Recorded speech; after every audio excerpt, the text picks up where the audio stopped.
My name is Julius, 34 years old, and I worked 7 years to afford my downtown Chicago condo. I still remember the pride when I signed those mortgage papers. That's why I stood frozen in shock when my sister Madison declared, "This condo is a family place now. We're moving in. You can find somewhere else." The baby in her arms gurgled while my parents nodded in agreement behind her. I never imagined my own family would try to take what I'd worked so hard for. Before I tell you how my sister went from demanding my home to being handcuffed in my living room, drop a comment letting me know where you're watching from, and hit that subscribe button if you've ever had to stand up to family. Growing up in a middle-class neighborhood in Chicago shaped much of who I am today. Our family home was modest but comfortable, a 3-bedroom ranch-style house with a small backyard, where I spent countless summer afternoons coding on my laptop while my younger sister Madison played with neighborhood friends. My parents Harold and Eleanor were decent people, with one significant blind spot: Madison could do no wrong in their eyes. From early childhood, the pattern was established. When Madison broke my science fair project the night before judging, my parents told me I shouldn't have left it where she could reach it. When she borrowed and lost my first laptop in high school, they suggested I should be more generous with my things. The double standard was clear but never acknowledged. Madison received endless second chances, while I was expected to be responsible, understanding, and ultimately the one who sacrificed. Despite this family dynamic, I maintained focus on building my future. Computers fascinated me from the moment my uncle gave me an old desktop when I was 11. While other kids played video games, I taught myself programming languages and built simple websites. By high school, I was the go-to tech support for family and neighbors, earning small amounts, fixing computers, and creating basic websites for local businesses. College wasn't handed to me. My parents contributed what they could, but it wasn't enough for the computer science program I wanted. While Madison received a new car for her 16th birthday, I took out substantial student loans and worked 20 hours weekly at the campus IT department. Holidays and summers meant picking up extra shifts at an electronics store. Sleep was a luxury between classes, work, and internships. I graduated with honors in computer science, already carrying $42,000 in student loan debt, but armed with valuable skills and determination. My graduation dinner conversation still rings clear in my memory, Madison announcing she was dropping out of community college to find herself, while my parents nodded supportively. Nobody mentioned my magna cum laude honors that evening. My career began at Technova, a promising startup developing business management software. My starting salary was modest, but I saw potential.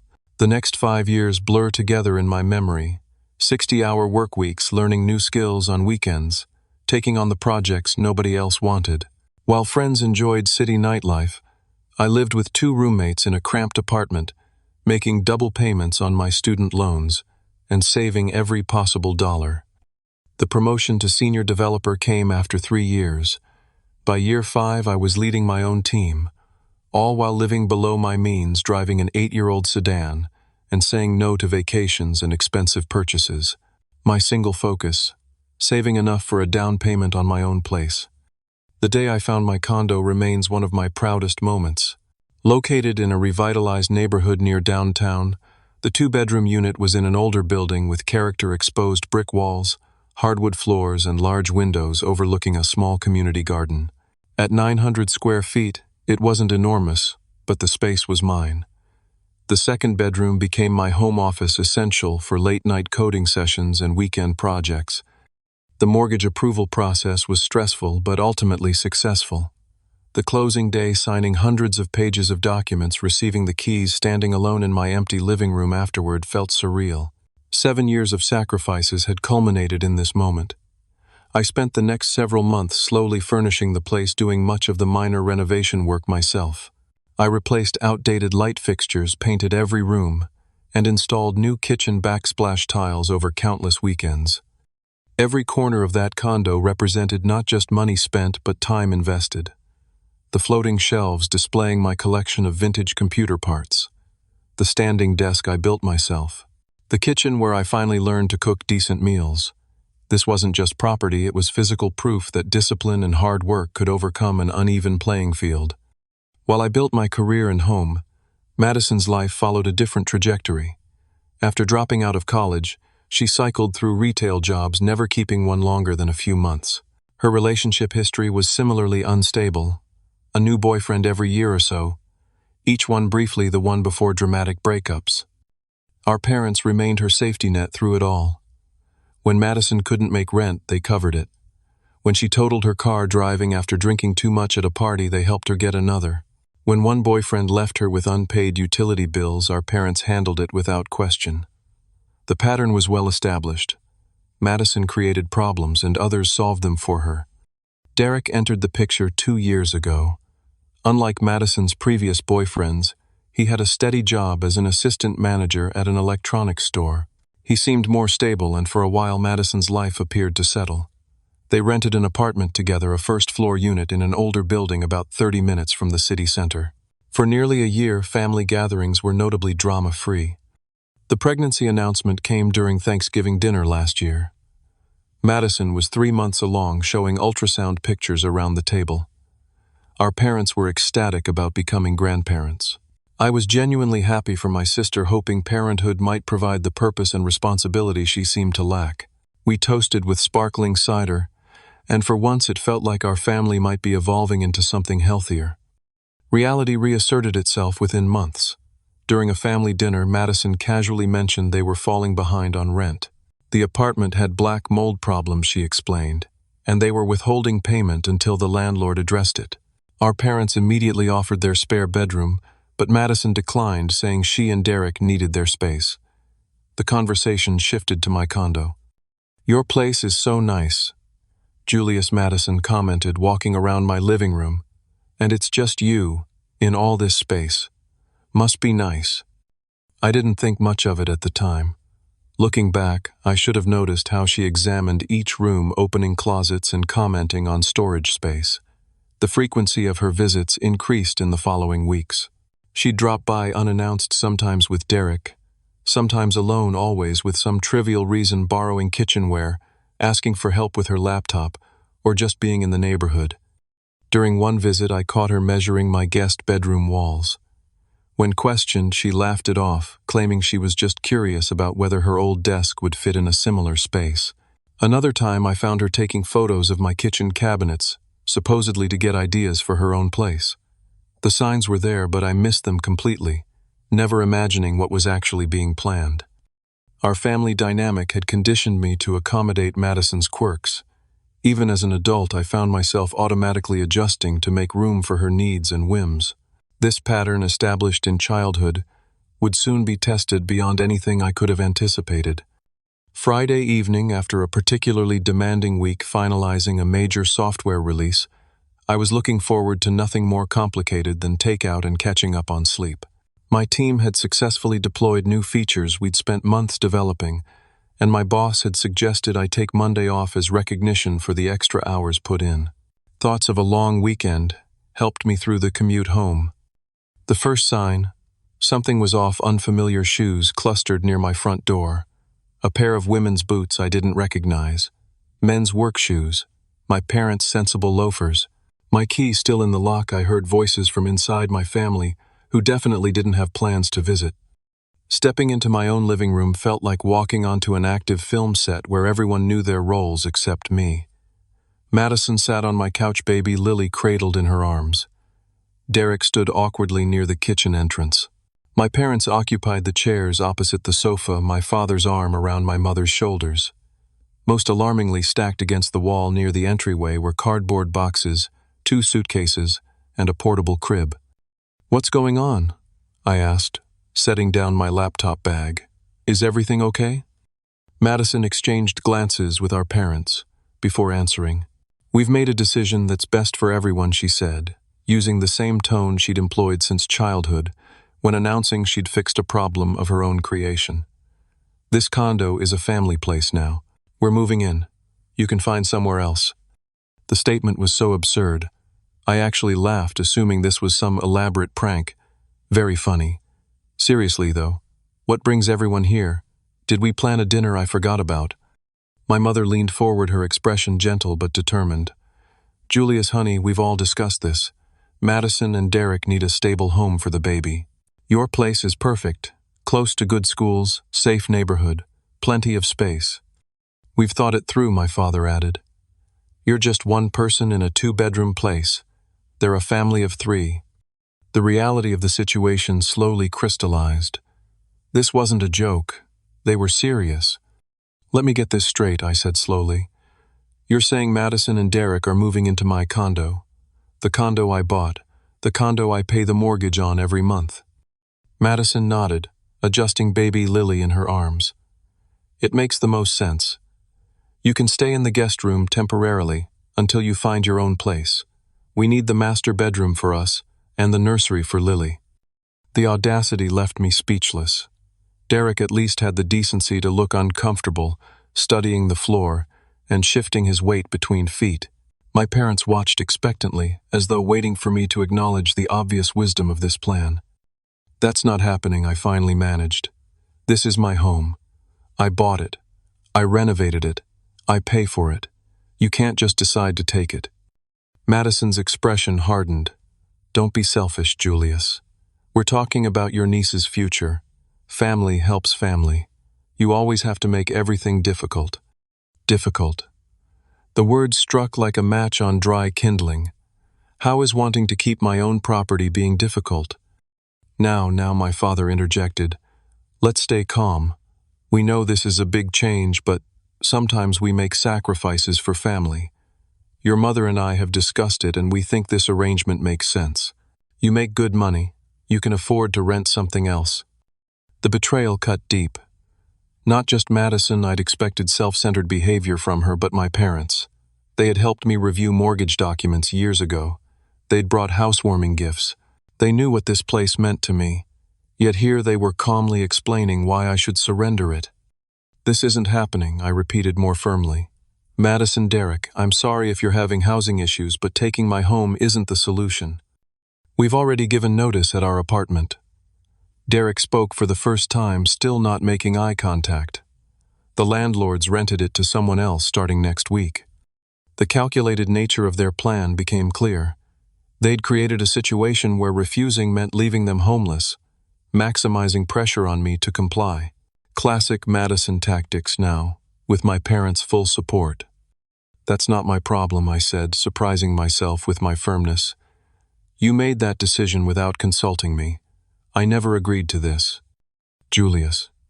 My mother sounded shocked. We raised you better than this. Your sister needs help. I'm happy to help her find an apartment, co-sign a lease, even loan some money for deposits. But I'm not giving up my home. Madison's eyes filled with tears, the manipulation tactic she'd perfected since childhood. I've already told everyone we're moving to a better place. What am I supposed to tell them now? That my brother cares more about his precious condo than his own family. Tell them whatever you want, I replied, feeling a strange new strength. But you need to take your things and leave. Now. We're not going anywhere. Madison snapped, the tears vanishing instantly. Mom and Dad agree this is best. 3 against 1, Julius. You're outvoted. This isn't a democracy. It's my property. You have 30 minutes to get your boxes and leave, or I'm calling the police. The threat of police involvement shattered the assumption that I would eventually cave. Madison's expression cycled rapidly from disbelief to anger. My father stood up, his face flushed. You would call the police on your own sister, on your own parents. If you refuse to leave my home after being told to yes. My mother began crying quietly. Baby Lily, sensing the tension, started fussing in Madison's arms. Derek looked increasingly like he wanted the floor to swallow him whole. You have 28 minutes now, I added, checking my watch. I suggest you start packing. Instead of complying, Madison stood up, handed the baby to our mother, and began moving more boxes from the hallway into my living room. Derek hesitated, then reluctantly helped her. My father joined them after a moment, forming a human chain to bring in more of their possessions. I positioned myself in the doorway. Stop bringing things in. Start taking them out. Move. Julius, Madison ordered, attempting to push past me with another box. When I didn't budge, she shoved harder, her elbow connecting with my ribs. The physical contact shocked me. We hadn't pushed or hit each other since we were children. This single action clarified everything. My sister was willing to physically force her way into my home if necessary. I stood my ground, blocking the doorway while Madison's face contorted with rage. We had reached a breaking point, and there would be no going back from what happened next. Taking a deep breath, I stepped away from the doorway, creating space between myself and Madison. Escalating to physical confrontation wouldn't help anyone. "Let's talk about this rationally," I suggested, modulating my voice to remain calm. "Madison, Derek, I understand you're in a difficult situation with your apartment, but this," I gestured to the boxes and suitcases, "isn't the solution. This isn't how adults handle housing issues." "Don't patronize me," Madison snapped. "Not everyone had your advantages. Some of us have real responsibilities now." She pointed at the baby in our mother's arms. "What advantages?" The question escaped before I could stop it. "I worked for everything I have. I put myself through school. I saved for years for this place. Nothing was handed to me." My father stepped forward. "We helped you with your college applications, Julius. We supported you emotionally through school. Don't act like you did everything alone." The comparison was so absurd I nearly laughed. "Yes, you helped with applications. And you've covered Madison's rent, paid off her debts, bought her cars, and bailed her out of every consequence of her decisions for 28 years. That's what family does," my mother interjected, bouncing Lily gently. "And now your sister needs you. She has a baby to think about." "Having a baby doesn't entitle her to my property," I countered. "There are programs for new parents' housing assistance." "Those are for poor people," Madison interrupted. "We're not applying for welfare when you have all this space you don't even use." I turned to Derek, hoping to find some rationality. "You've been quiet. Do you really think this plan makes sense, moving into someone's home against their will?" Derek shifted uncomfortably. "We don't have many options," he admitted. "Our lease is up. Madison told everyone we had a new place lined up. Her friends are supposed to help us move tomorrow. She's already got a housewarming party planned for next weekend." The extent of Madison's presumption stunned me. She hadn't just made a spontaneous decision, she'd planned this takeover methodically, assuming my compliance was guaranteed. "So you created a situation with no backup plan, assuming I'd just surrender my home?" I asked. "We knew you'd be difficult initially," my father said, "but we thought once you understood the situation, you'd be reasonable. Family comes first, Julius." "Family respects boundaries," I countered. "Family doesn't steal property. It's not stealing if it stays in the family." Madison argued the logic so twisted I couldn't immediately formulate a response. "That's not how property law works," I finally managed. "Oh, here comes the lecture." Madison rolled her eyes dramatically. "Always the know-it-all. This isn't about your precious legal technicalities. This is about doing what's right for your niece." The manipulation was so transparent, using baby Lily as an emotional shield against any resistance. I'd seen Madison employ this tactic all her life, but never so brazenly. What's right for Lily is having parents who solve problems responsibly, not by trying to displace her uncle from his legitimate home. My mother's expression hardened. "You've always been selfish, Julius. Even as a child, you never wanted to share." The unfairness of this characterization burned.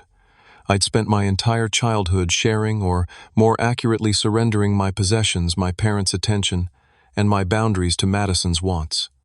"I need to check something," I said, abruptly turning toward my home office. The conversation was going nowhere, and I needed a moment to think. Entering my office, I immediately noticed what was wrong. My laptop, not my work computer but my personal MacBook, was missing from the desk. The drawer where I kept my passport and social security card stood slightly open. A quick check confirmed my fears. Several items were missing. When I returned to the living room, I carried a different energy. "Where are my things?" "What things?" Madison asked too innocently. "My laptop, my passport, the cash box from my desk drawer." A flicker of guilt crossed Derek's face, but Madison maintained her innocent expression. "We needed to reorganize to make space for our stuff. I put some of your things in boxes." "Show me where." After a moment's hesitation, Madison pointed to a stack of boxes near the kitchen. I opened the top one and found my laptop buried beneath some baby clothes. The second box contained my passport cash box and several other valuables from around the condo. You were packing up my things without permission. It wasn't a question.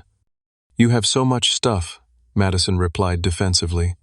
We'll need space for the baby's things. We were helping you sort out what you'd need to take with you. The calculated nature of their actions left me cold. You were going through my personal belongings, packing up my valuables, all while I wasn't home. That's not helping. That's theft. Don't be dramatic, my father sighed. Nobody's stealing anything. Really, I picked up my cash box, opening it to reveal only half the emergency cash I normally kept there. Where's the rest of my money? Madison flushed. We needed to pick up some things for the baby. You're making good money. You won't miss it. We'll pay you back eventually. The casual admission of taking my money without permission broke something in me. I'd been willing to discuss, to reason, to find alternative solutions. But this crossed a line that couldn't be uncrossed. You have 15 minutes to get out, I stated flatly. Take your boxes, your suitcases, and leave. All of you.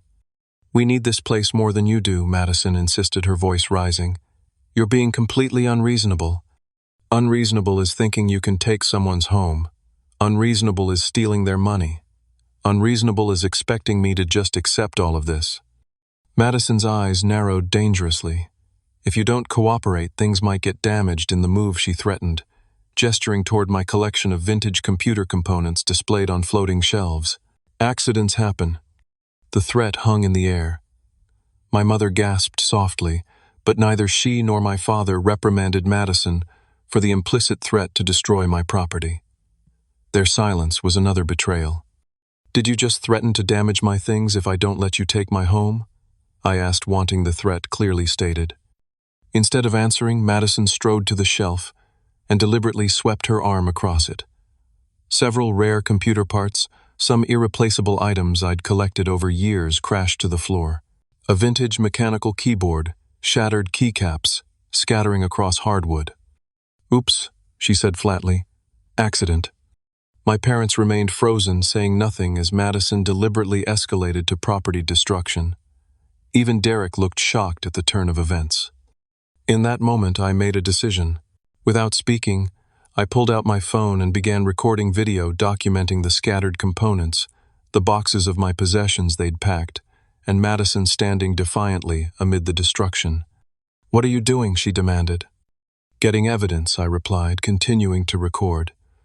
You now have 10 minutes to leave, or I'm calling the police and showing them this video of you destroying my property and attempting to take over my home. You wouldn't dare, my father finally spoke, his voice uncertain. I looked him directly in the eyes. Try me. For the first time, doubt crept into my family's expressions. The realization dawned slowly across their faces. I was not going to back down. Not this time.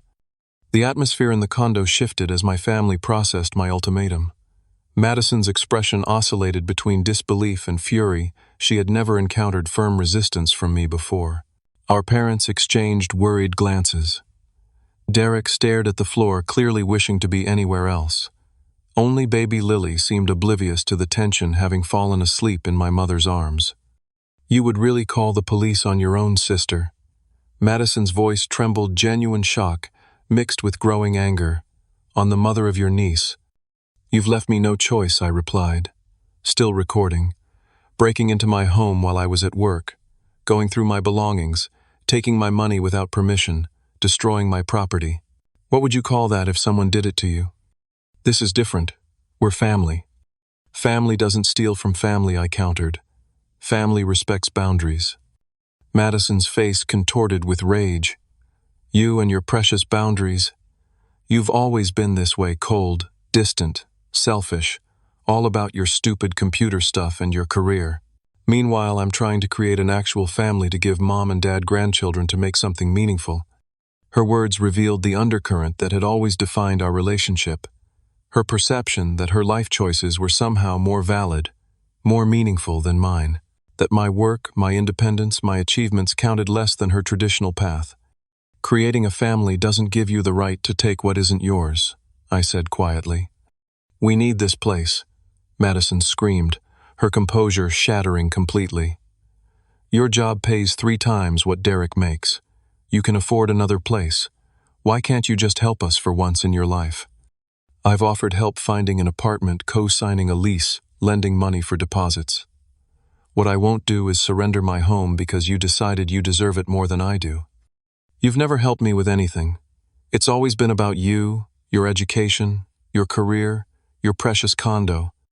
The revisionist history was breathtaking. I'd covered her portion of family birthday gifts throughout our adolescence.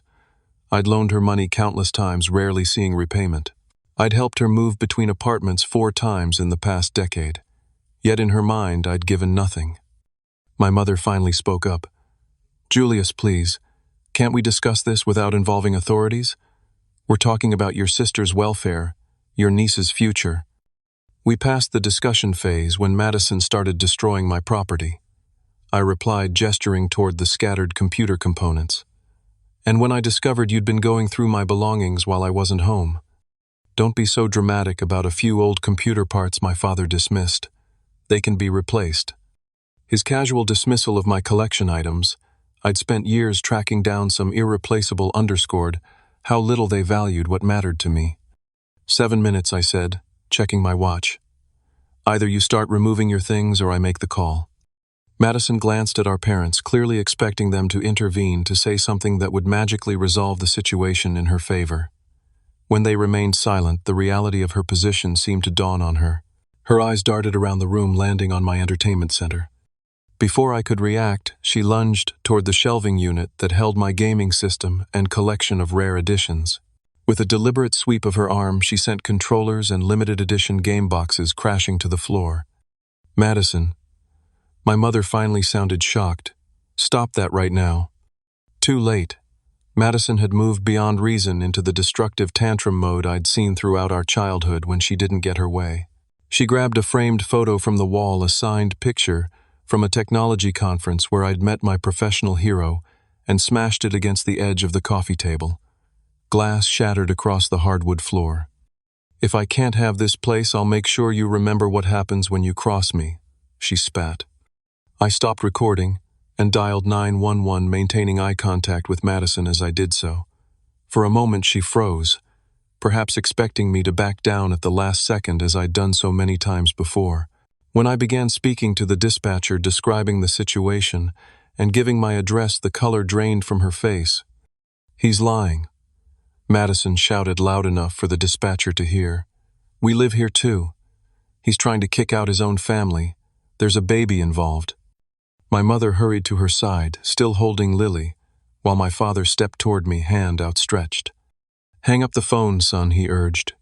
"We can work this out." I stepped back, continuing my conversation with the dispatcher. "Yes, I'm still here. I've asked them to leave multiple times. They've taken my possessions, damaged my property, and are refusing to leave. I feel unsafe in my own home." The dispatcher assured me officers were on the way and advised me to avoid further confrontation until they arrived. I thanked her and ended the call. "Officers will be here in a few minutes," I announced to the room. "I suggest you put down anything else you were planning to break." Madison stared at me with naked hatred. "You've always been jealous of me, of the attention I got from Mom and Dad, of how easily things came to me while you had to work so hard for everything." The accusation was so divorced from reality, I couldn't help but laugh, a short, bitter sound that seemed to inflame Madison further. "You think this is funny? You're about to tear this family apart and you're laughing." "I'm not the one who tried to steal a family member's home," I replied. "I'm not the one destroying property because I didn't get my way. We were trying to help everyone." My father insisted, his tone growing desperate as the reality of police involvement sank in. "Madison and Derek need a stable home for the baby. You need to think about someone besides yourself for once." The familiar accusation that establishing boundaries constituted selfishness had lost its power to wound me. For the first time, I saw clearly how my family had consistently framed my independence as a character flaw, my success as something to be harvested rather than respected. 3 minutes, I said quietly. "The police will be here soon. Last chance to start packing up your things." Instead of complying, Madison made another lunge toward my belongings, this time targeting my laptop, which I'd retrieved from their boxes. Derek finally intervened, catching her arm. "Stop," he said firmly. "This isn't helping. We need to think about Lily." Madison wrenched her arm free. "I am thinking about Lily. I'm trying to secure her future, a stable home in a good neighborhood, not some moldy apartment we can barely afford." "Not like this," Derek shook his head. "Not by taking someone else's place, not by destroying things." It was the first time I'd seen Derek directly contradict Madison. She stared at him, betrayal written across her features. Before she could respond, the doorbell rang. Through the peephole, I could see 2 police officers waiting in the hallway. The moment of truth had arrived. I opened the door, stepping aside to let the officers enter. Whatever happened next would permanently alter my family dynamics, but there was no going back now. 2 officers entered my condo, a tall, broad-shouldered man with graying hair at his temples, who introduced himself as Officer Reynolds, and a younger woman with a serious expression identified as Officer Martinez. They surveyed the scene quickly, the scattered boxes, broken items on the floor, my visibly upset family, and the baby now fussing in my mother's arms. "We received a call about a disturbance," Officer Reynolds stated. "Can someone explain what's happening here?" Everyone started speaking simultaneously, Madison's voice rising above the others, insisting they were just moving into the family home when I freaked out for no reason. Officer Martinez held up her hand. "One at a time, please." "Sir, since you made the call, why don't you start?" She nodded toward me.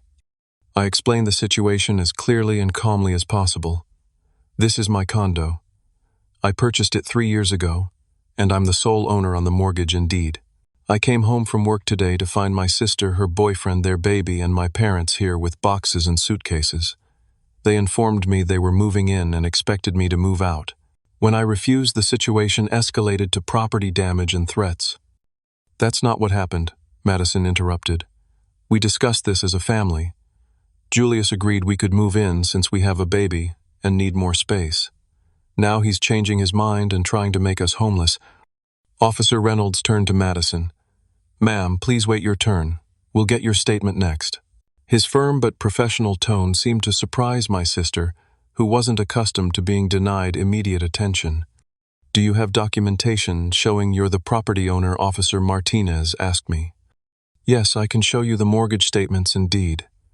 I retrieved the documents from my home office filing cabinet, thankful I kept important papers organized.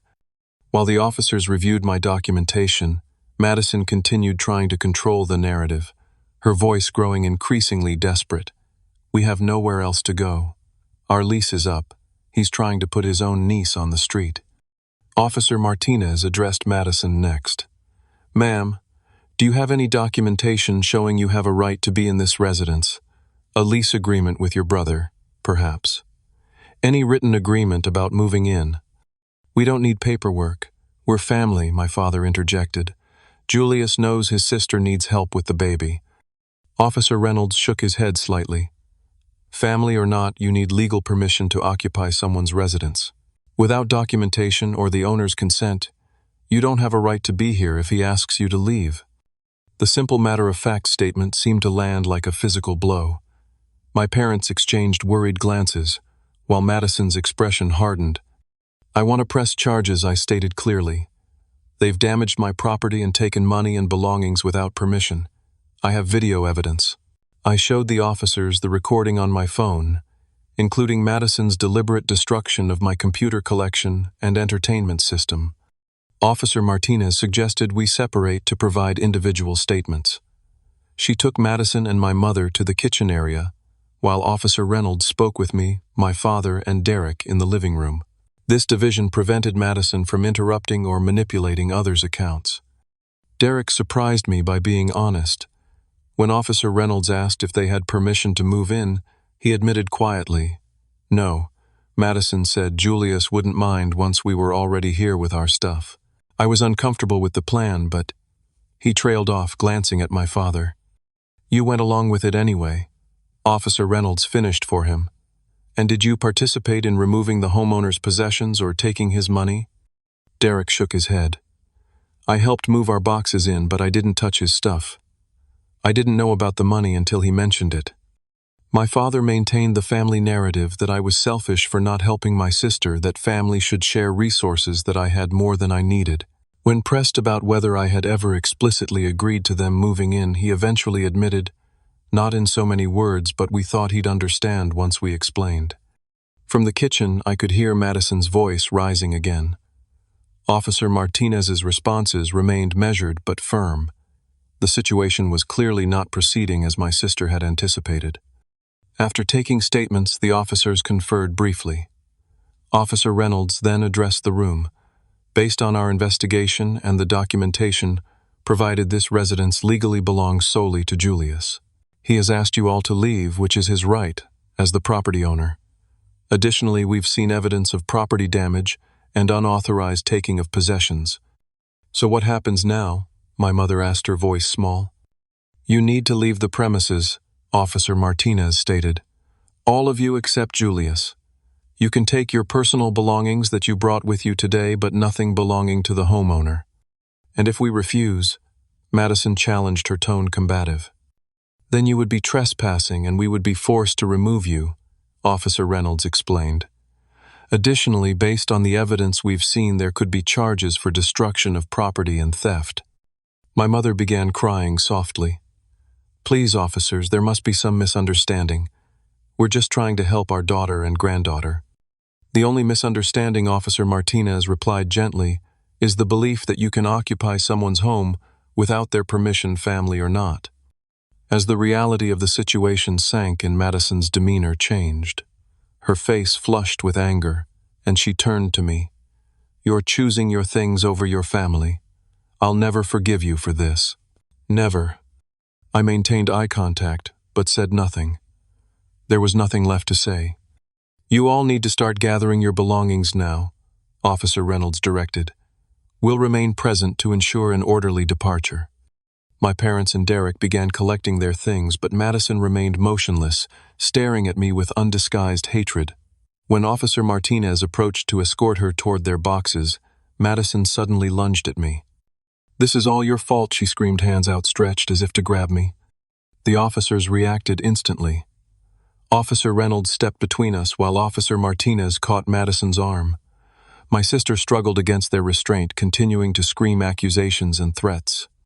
Ma'am, you need to calm down right now, Officer Martinez warned. Instead of complying, Madison tried to wrench free her elbow, connecting with Officer Martinez's face in the process. What happened next seemed to unfold in slow motion. Officer Martinez firmly guided Madison to the floor, securing her hands behind her back. The metallic click of handcuffs echoed through the suddenly silent condo. Madison Roberts, you're under arrest for assault on a police officer and attempted assault. Officer Martinez stated, formally reciting Miranda rights as my sister lay face down on my living room floor. My mother stood frozen, baby Lily wailing in her arms. My father's face had gone ashen. Derek stared open-mouthed at the scene. Is this really necessary? I asked quietly, not having wanted things to escalate this far. I'm afraid so, Officer Reynolds replied. Assaulting an officer is a serious offense, and given her aggressive behavior, we have to take appropriate action. As Officer Martinez helped Madison to her feet, the reality of the situation seemed to finally penetrate my sister's anger. Tears streamed down her face, no longer the calculated manipulation of earlier, but genuine distress. My baby, she sobbed, looking at Lily in our mother's arms. What about my baby? The child can remain with family members, Officer Reynolds explained. Or if that's not possible, we can contact Child Protective Services. No, Derek stepped forward. Her grandparents and I will take care of her. He moved to my mother's side, gently touching Lily's head. As Officer Martinez led Madison toward the door, my sister looked back once. The mixture of rage, fear, and betrayal in her expression would haunt me for months to come. Despite everything, she was still my sister, and seeing her in handcuffs brought no satisfaction. The apartment fell silent after Madison was escorted out. Officer Reynolds remained to oversee the removal of their belongings while my parents and Derek wordlessly packed boxes into their vehicles. Nobody made eye contact with me. The family I'd known my entire life had become strangers in the span of a few hours. When the last box had been removed, my mother paused at the doorway, Lily sleeping against her shoulder. "I hope you're satisfied," she whispered, her voice breaking. Then she was gone, leaving me alone in my defended but devastated home. After my family left, I stood in the middle of my living room surveying the damage. Broken computer parts littered the floor. Shattered glass from picture frames crunched under my feet. The silence was deafening after hours of confrontation. I should have felt victorious. I had successfully defended my home, but instead emptiness washed over me. I spent that weekend cleaning up the physical mess, while my mind struggled to process the emotional one. Sweeping up glass shards and carefully salvaging what I could of my vintage computer collection became a form of meditation. Some pieces were irreparably damaged, including a rare mechanical keyboard from the 1980s I'd spent years tracking down. Each broken item represented not just a material loss, but another fracture in my family relationship.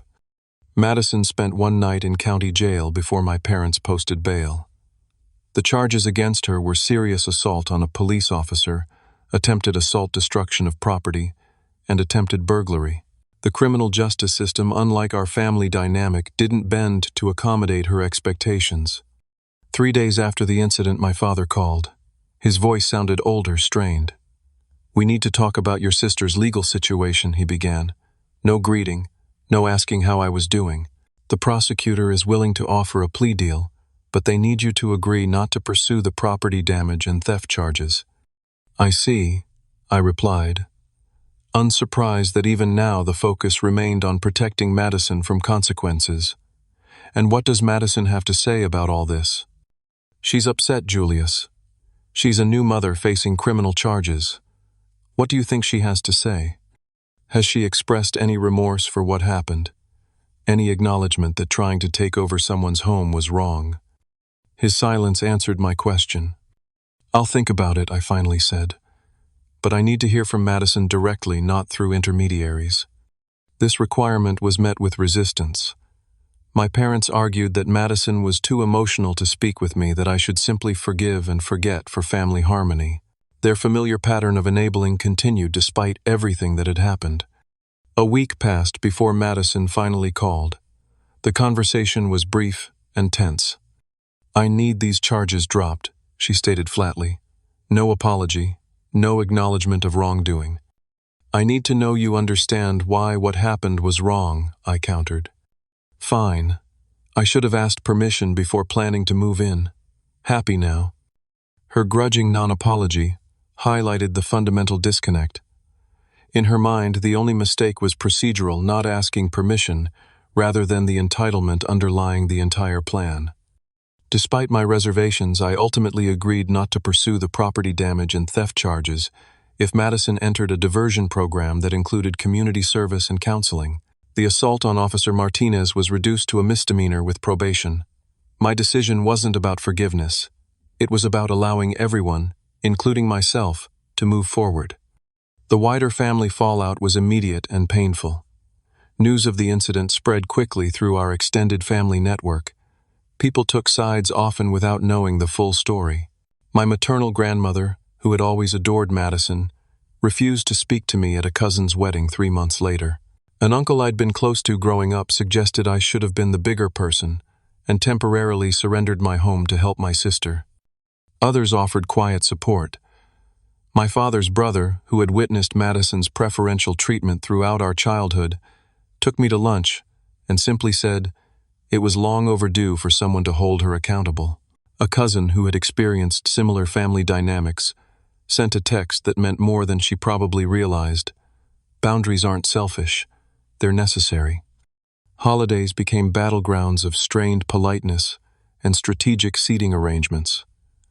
The first Thanksgiving after the incident was held at my parents' house. I debated not attending, but ultimately decided absence would only cement the narrative that I was the villain in this story. The meal was a masterclass in uncomfortable silence, broken by forced small talk about weather and sports. Madison barely acknowledged my presence, speaking to me only when absolutely necessary. My parents maintained stiff courtesy while clearly walking on eggshells. The personal toll extended beyond family gatherings. For weeks after the incident, I experienced recurring nightmares about coming home to find strangers in my space. I installed an advanced security system with cameras and changed all my locks, including adding a deadbolt that couldn't be opened, even with a key from the outside.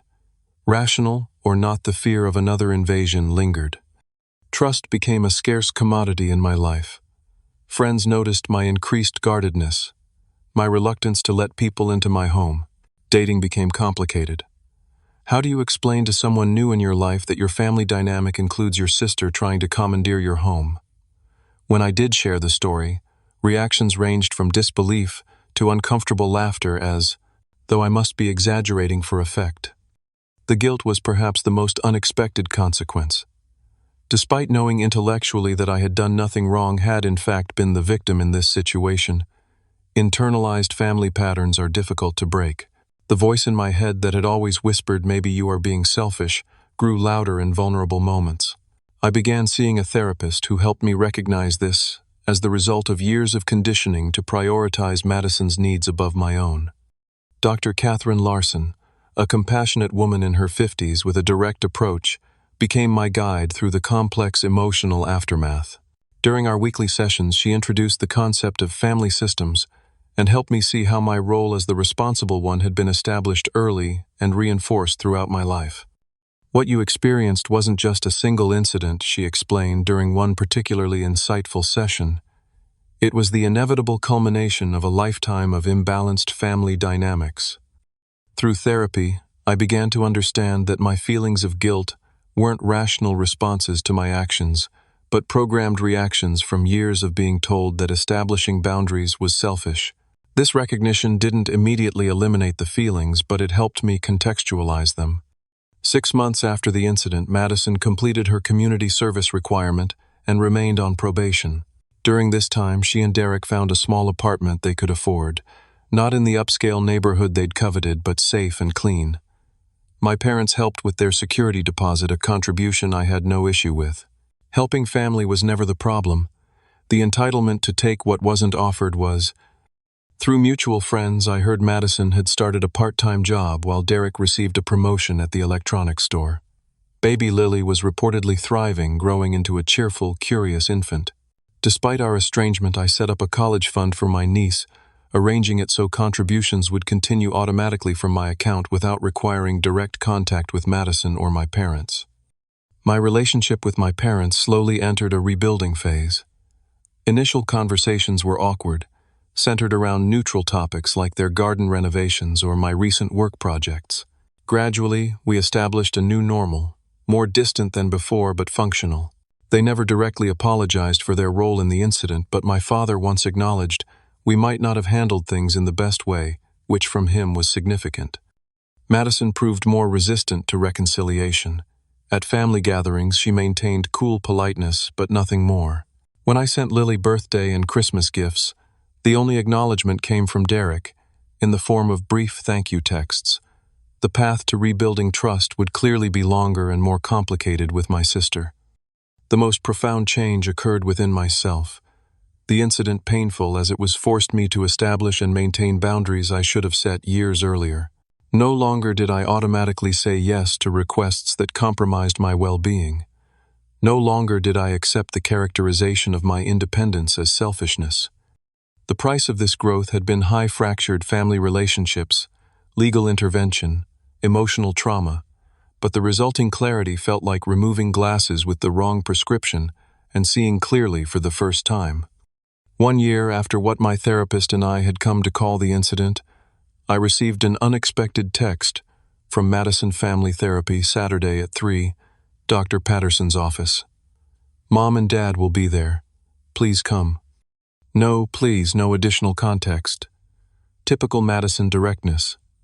After consulting with Dr. Larson, I decided to attend, approaching the session with cautious optimism but realistic expectations. Dr. Patterson's office featured bland, inoffensive decor, clearly designed to neither distract nor provoke strong reactions. Neutral-toned furniture, abstract watercolor prints, and potted plants. My parents arrived first, greeting me with awkward hugs.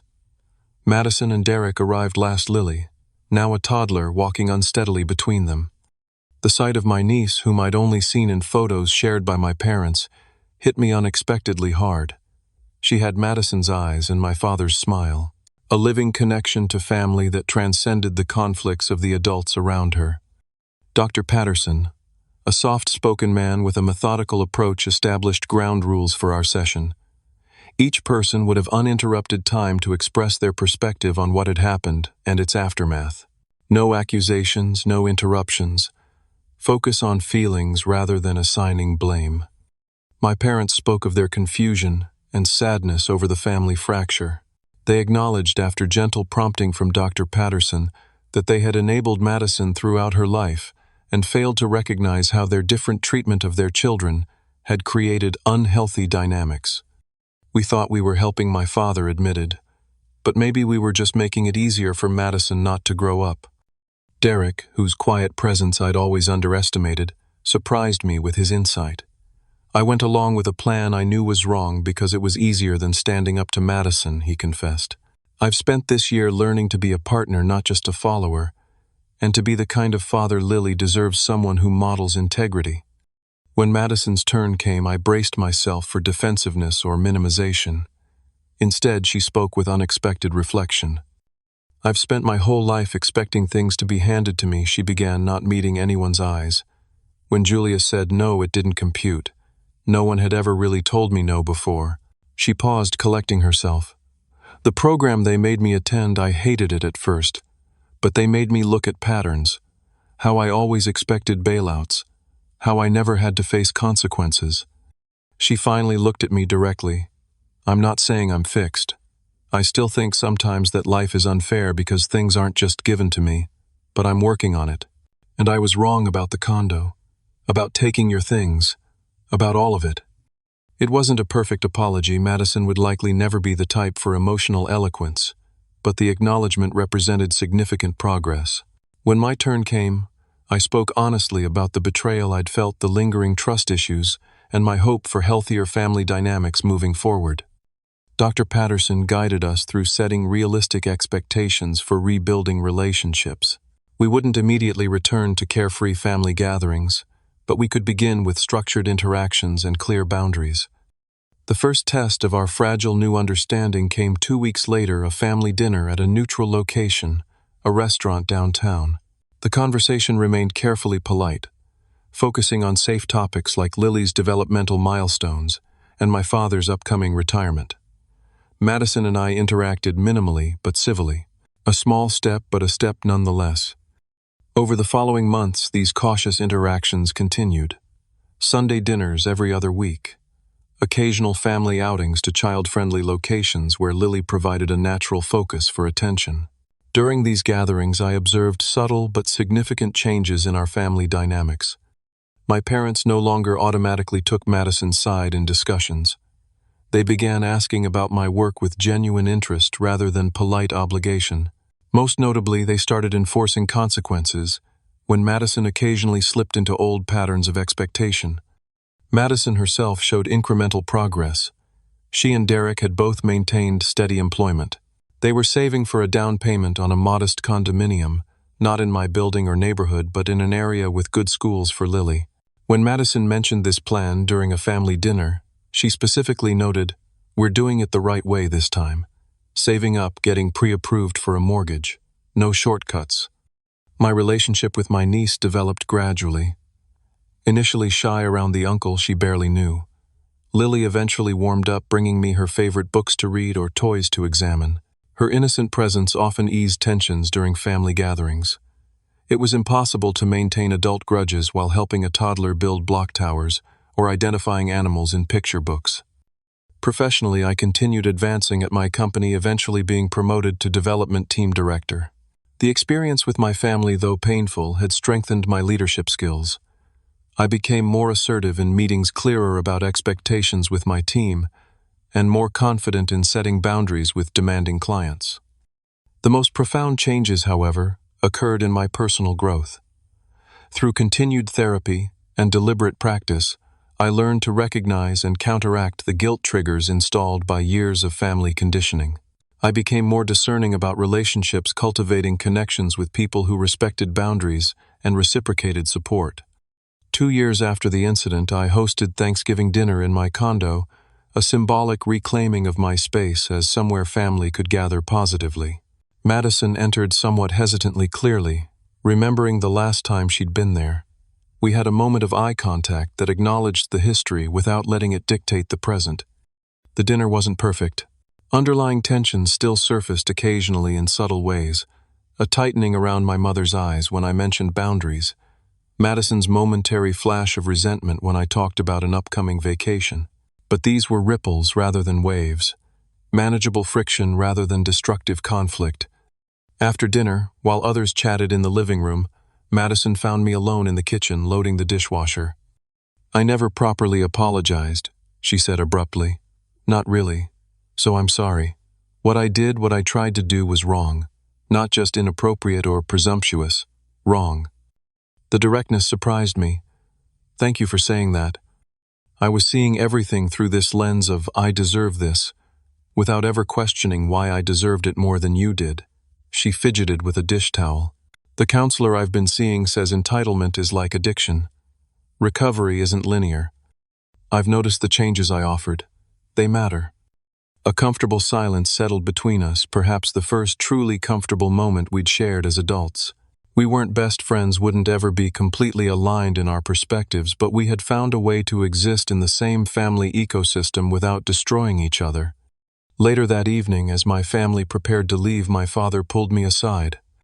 "I'm proud of you," he said simply. "Not just for your career success, but for standing up for yourself. I didn't understand it at the time, but you were right." Coming from my father, a man sparing with both compliments and admissions of error, these words held particular weight. The journey from that confrontation in my living room to this moment of genuine connection hadn't been straight or easy. There had been setbacks, tense phone calls, misunderstandings, old patterns resurfacing in moments of stress. But the overall trajectory moved toward healing rather than further fracture. The most valuable lesson from this painful chapter wasn't about property rights or family obligations, but about the essential nature of healthy boundaries. True family support meant respecting each other's autonomy while offering help when genuinely needed. It meant accountability rather than enabling. It meant love expressed through respect rather than entitlement. As I watch Lily growing, I'm committed to being the uncle who helps her understand these principles early. That caring for someone doesn't mean surrendering your boundaries, that helping doesn't mean enabling that family. Connections should strengthen rather than undermine individual growth. Have you ever had to make a difficult stand against family pressure? How did you balance maintaining boundaries while preserving relationships? Drop your experiences in the comments below, and don't forget to like and subscribe if this blanks for watching. Story resonated with you. I read every comment and appreciate your support as I continue sharing these life lessons. Remember, sometimes the hardest boundaries to set are with those we love most, but they're often the most necessary for everyone's growth. Thank you for listening, and I wish you strength in your own boundary journeys.